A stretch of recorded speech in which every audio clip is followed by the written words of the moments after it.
한 아가씨가요, 벤치에 앉아서 맛있는 과자를 먹고 있었습니다.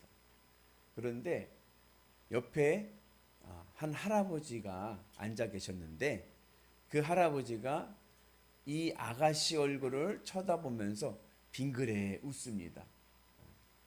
그 이 아가씨가 웬 할아버지가 날 보면 되게 빙그레 웃지? 그러는 거예요. 근데 이 할아버지가 이 아가씨가 들고 먹고 있는 이 과자 봉지에 손을 넣더니 과자를 같이 먹는 거예요. 그 순간 이 아가씨가 기분이 확 나빠졌어요. 이 할아버지 뜬금없이 날 보더니 빙그레 웃더니 이번에는 내 과자를 허락도 없이 손을 넣어서 먹는 거예요. 화가 나서 이 아가씨가 들고 있던 과자 봉지를 탁 채고 그 집으로 돌아왔어요. 그러면서 야, 별꼴이다, 별 희한한 할아버지 다 있네 그랬어요. 그 집에 와서 가방을 열어보니까 그곳에 본인 과자가 있는 거야. 그러니까 이 아가씨는 할아버지 과자를 먹은 거예요.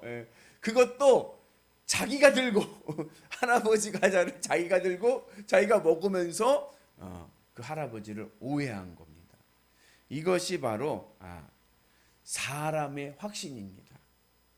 아가씨가 자리를 박차고 벤치에 자리를 박차고 나올 때는 이 할아버지가 내 과자를 먹고 있다는 것이 사실이었어요. 팩트였어요. 그죠? 왜 내 과자를 드시지? 그러니까 화가 났어.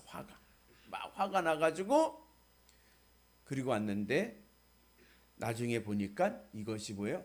오해였습니다. 그 영국을 대표하는 언론지 중에 가디언지는 어떠한 평가를 받냐면은 보편 타당한 보도를 잘한다. 그러니까는 누구도 인정할 수 있는 사실을 사실 그대로 보도를 잘하는 언론지로 인정을 받습니다. 그 가디언지의 편집장이었던 찰스 스콧이라는 분이 이런 말을 했어요. 해석은 자유이지만 사실은 신성시해야 된다. 그래서 신문이 신문답기 위해서는 뉴스가 정확하고 좋아야 되는데 뉴스가 정확하기 위해서는 사실을 신성시 여겨야 된다라고 이야기를 합니다. 그런데 과연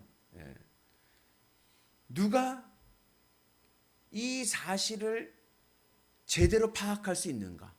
그러니까 무엇이 정말 객관적인 사실인가? 이것을 안다는 것은 어렵습니다. 오히려 이 사실을 그땐 내가 확신하고 이게 맞다라고 얘기했지만 그것이 오류가 날 때가 있는 거예요. 그래서 정치가들 뭐 가끔 가다가 이런 말 할 때가 있어요. 인터뷰하다 보면 역사가 심판할 것입니다. 무슨 얘기냐면 지금 내가 가는 길이 사람들 보기에는 틀렸다라고 생각을 하지만 결국에는 내가 가는 길이 맞다라는 거예요.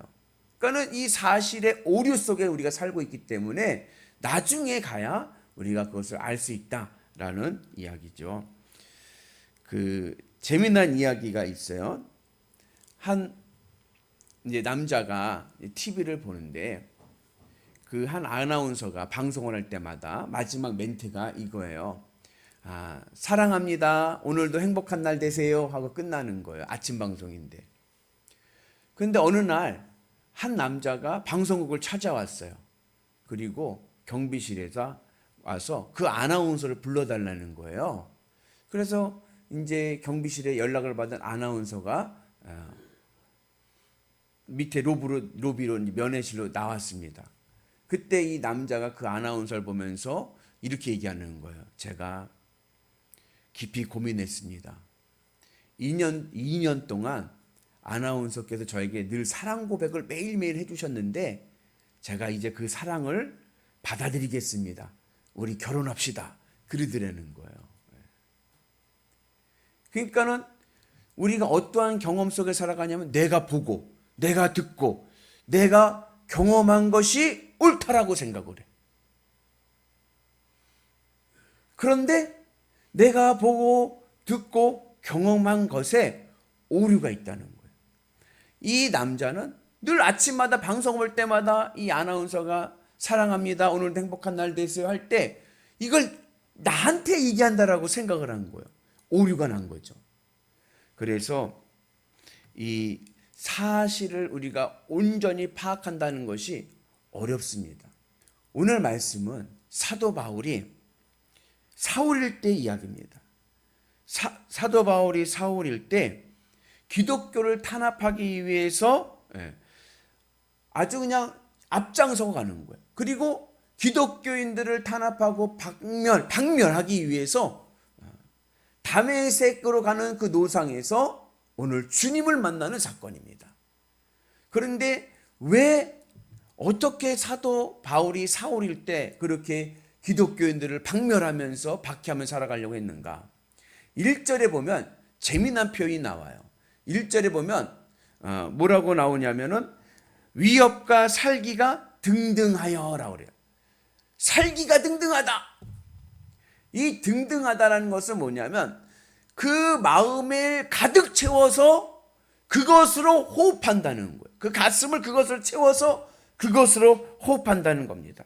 그래서 살기가 등등하다라는 것은 여러분 그 만화 이렇게 보다 보면 그 만화 캐릭터 인물이 화가 나는 것을 그림을 어떻게 표현하죠? 이 콧구멍에다가 뭐 바람이 풍선 같은 거 실룩실룩하게 나와가지고 이렇게 나오지 않습니까? 씩씩거리는 거 그런 거예요. 그러니까는 바울이 지금 이 살기로 호흡하는 거예요. 그러니까 씩씩거리면서 그러면서 기독교인들을 박해하고 기독교인들을 죽이러 다녔습니다. 왜 그랬을까요? 사도 바울은 기독교인을 박멸하는 것이 하나님의 뜻이다 이렇게 생각했기 때문에 확신했기 때문에 그렇습니다. 내가 그동안 율법을 통해서 보고 듣고 경험한 거에 의하면 기독교인은 박멸해야 될 대상이야 이렇게 확신했기 때문에 살기가 등등해서 기독교인들을 박해하러 다녔습니다. 그러다가 다메섹으로 가는 그 노상에서 빛을 보게 되죠. 무슨 빛을 봤을까요? 이 빛이 바로 변화산에서 베드로가 봤던 천국의 빛인 거예요. 시간적으로는 낮 12시입니다. 여러분 정오 12시에 태양이 얼마나 밝아요? 엄청 밝죠. 근데 그 밝기는 비교할 수 없을 만큼의 큰 빛이 사도 바울 앞에 비추게 됩니다. 그러면서 이 사도 바울 사울이 눈이 멀게 됩니다.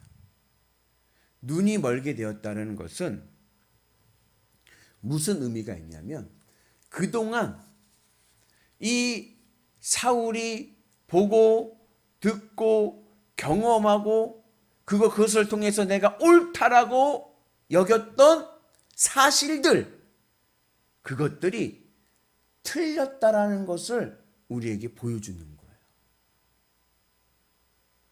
그것을 오늘 하나님께서는 사울의 눈이 머는 사건으로 말씀해 주고 있습니다. 천국의 빛을 보니까 이 세상 것들이 보이지 않습니다. 천국의 빛을 보니까 이 세상에서 내가 확신하고 옳다라고 여겼던 것들이 보이지 않습니다. 천국의 빛에서 보니까 내가 경험하고 내가 듣고 여겼던 것들이 다 틀렸습니다. 그래서 나는 이렇게 사는 것이 잘 사는 거야. 세상 사람들은 어떻게 여기냐면 돈 많이 벌고 부자 되고 좋은 차 타고 좋은 집에서 그냥 떵떵거리면서 사는 것이 잘 사는 거지라고 여겼는데 천국의 빛 앞에서 보니까 그게 아니었던 거예요. 천국의 빛에서 보니까 이 세상의 가치들은요 다 거짓이었습니다. 영원한 하나님의 나라 빛 아래서 보니까 이 땅의 것들은요 하찮은 것들입니다. 천국의 빛을 모를 때는 이 땅의 것이 최고고 그것이 가치 있고 그거 전부인 줄 알고 살았는데 하늘 천국의 빛에서 보니까 이 땅의 것들은 아무것도 아니에요. 그래서 오늘 우리가 무엇이 진실인가? 우리가 올바로 살아가는 진실의 비밀을 알기 위해서는 오늘 우리가 천국의 빛 안에 들어가는 은혜가 있기를 축복합니다. 그래서 천국의 빛 안에서 눈을 떠야 돼요. 그래서 천국의 빛 안에서 눈을 뜬다는 것은 내 마음이 늘 하늘 천국에 가 있고 주님의 십자가 은혜 안에서 주님으로 기뻐하며 살아갈 때에 우리가 진정한 올바른 빛을 통해서 이 세상을 바라보고 그리고 진정한 하나님의 진실을 깨달으며 진리를 깨달으며 살아가는 은혜가 있게 될 줄로 믿습니다. 그래서 우리가 이 땅에 살아가는 내 삶의 의미를 내가 경험하는 것들의 의미를 어떻게 깨닫느냐? 주님의 십자가 은혜 안에서 내가 바라봐야 돼요. 그리고 우리에게 이 빛을 주시기 위해서 예수님께서 십자가에서 죽으신 것입니다. 그래서 우리가 주님의 십자가 은혜 안에 있을 때 하늘 천국의 빛을 통해서 우리가 세상을 바라보게 되고 그럴 때 무엇이 진정한 가치고 무엇이 진정한 참인지를 깨닫고 나가는 은혜가 있는 줄로 믿습니다. 바라기는 주님의 뜻을 깨닫고 사도 바울은 그 전까지 주님의 십자가 빛 안에 없을 때는 그냥 내가 경험한 것이 진짜인 줄 알고 그것을 얻기 위해서 그냥 씩씩거리며 살아간 거예요. 나중에 보니까 다 틀렸어요. 우리의 인생이 틀린 인생이 아니라 참 인생 되기를 축복합니다. 늘 주님의 십자가 은혜 안에서 주님으로 기뻐하면서 천국 빛으로 날마다 승리하시는 위대한 성도 되시기를 주님의 이름으로 축복합니다.